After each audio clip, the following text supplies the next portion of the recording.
Hello friends, welcome to our channel Apex nursing classes.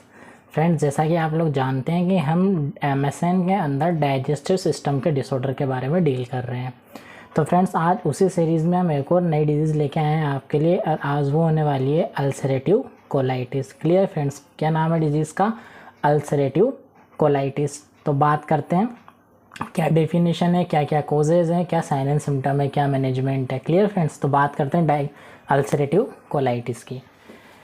हम बात करें डेफिनेशन की, तो डेफिनेशन क्या होती है? It can be defined as an inflammation in the colon that is called ulcerative colitis. यानी कि इन्फ्लामेशन हो जाना किसके अंदर? कोलोन के अंदर। कोलोन किस चीज़ के लिए डिफाइन करते हैं हम? मेनली जो हमारी लार्ज इंटेस्टाइन होती है उसके रिगार्डिंग हम कोलोन वर्ड का यूज़ करते हैं। Which is usually start from rectum and spread to the colon. यानी कि ये मेनली कहाँ से स्टार्ट होती है? रेक्टम के थ्रू स्टार्ट होती है और स्प्रेड होती है हमारे लार्ज इंटेस्टाइन तक, मतलब कोलोन तक जाती है। बात करें इसके कोजेज या रिस्क फैक्टर की, यानी कि एग्जैक्ट कोज इज अननोन, यानी कि आइडियोपैथी एडियोपैथी जो होता है, यानी कि इसका जो एग्जैक्ट कोज है वो अननोन है।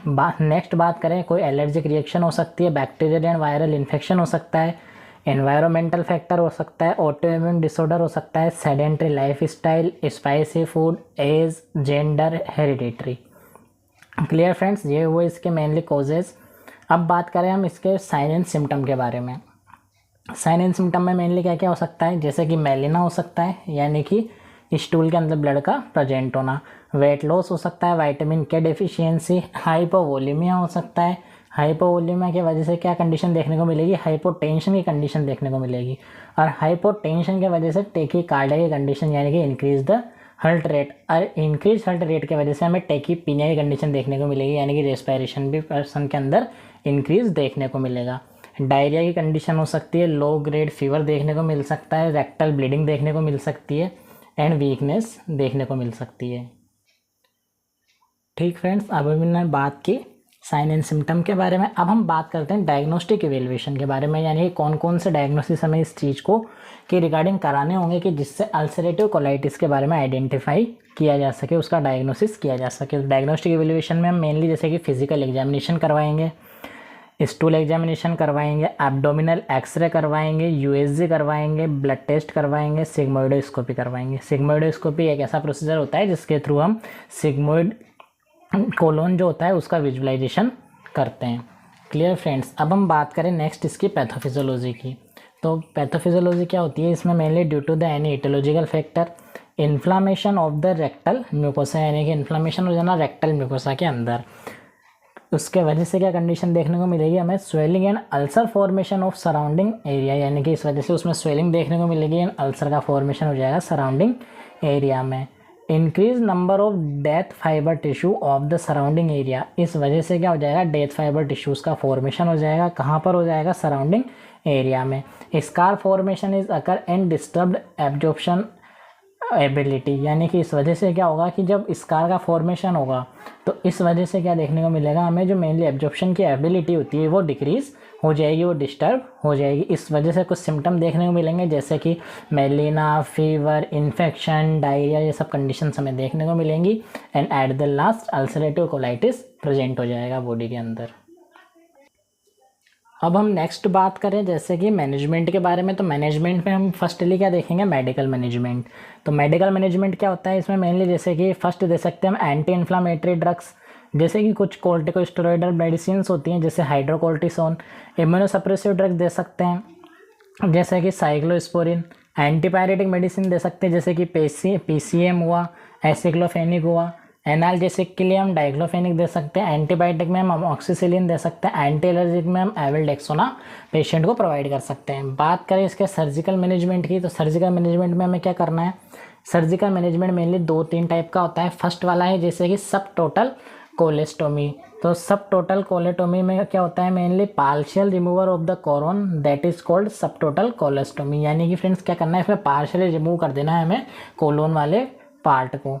बात करें टोटल कोलेक्टोमी, टोटल में क्या करना है हमें? Complete removal of the colon. Total वाले में हमें क्या करना है? Complete remove of the colon. बात करें वहीं थर्ड वाले सर्जिकल इंटरवेंशन की, वो होता है मेनली इलियोरेक्टल एनास्टोमोसिस। क्या होता है इलियोरेक्टल एनास्टोमोसिस। एनास्टोमोसिस का मतलब होता है किसी ऑर्गन को आपस में जॉइंट कर देना, जोड़ देना, एनास्टोमोसिस होता है। यानी कि colon remove with rectum anastomosis with ileum, यानी कि इसमें क्या करते हैं हम कि कोलोन को तो रिमूव कर देते हैं और क्या करते हैं इलियम से रेक्टम वाले पोर्शन को डायरेक्ट एनास्टोमोसिस कर देते हैं, यानी कि जोड़ देते हैं। वहीं अब हम लास्ट बात करें नर्सिंग मैनेजमेंट की, तो नर्सिंग मैनेजमेंट किस टाइप से है डिजीज़ का, यानी कि नर्सिंग मैनेजमेंट में हमें फर्स्टली क्या करना होता है नर्सिंग असिस्मेंट। तो हम बात करते हैं नर्सिंग असिस्मेंट की।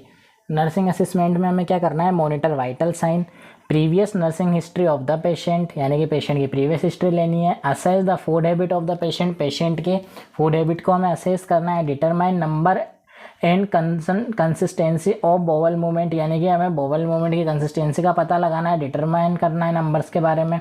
Monitor intake and output chart, यानी कि हमें इनटेक आउटपुट चार्ट के बारे में भी सही से मॉनिटरेशन करना है।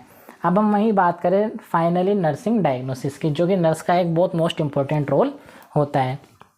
तो नर्सिंग डायग्नोसिस इसमें किस किस टाइप से बन सकते हैं, जैसे कि pain related to disease condition, यानी कि इसमें पेन होगा तो हम पेन के रिगार्डिंग इसमें इंटरवेंशन पेशेंट को प्रोवाइड करेंगे जिससे पेशेंट को पेन में रिलीफ मिल सके।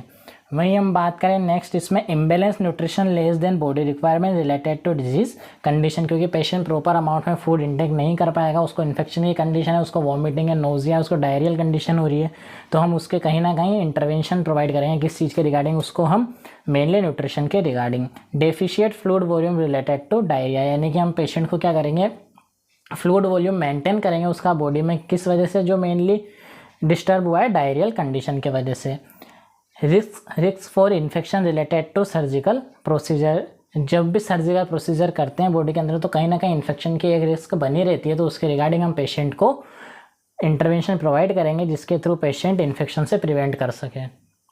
क्लियर फ्रेंड्स, तो ये थी हमारी आज की बहुत शॉर्ट वीडियो, यह आपके एकेडमिक एग्जामिनेशन के लिए काफ़ी हेल्पफुल होने वाली हैं। क्लियर फ्रेंड्स, तो अगर आपको हमारी वीडियो अच्छी लगी हो तो चैनल को लाइक करें, शेयर करें, सब्सक्राइब करें एंड कमेंट जरूर करें। Thank you friends.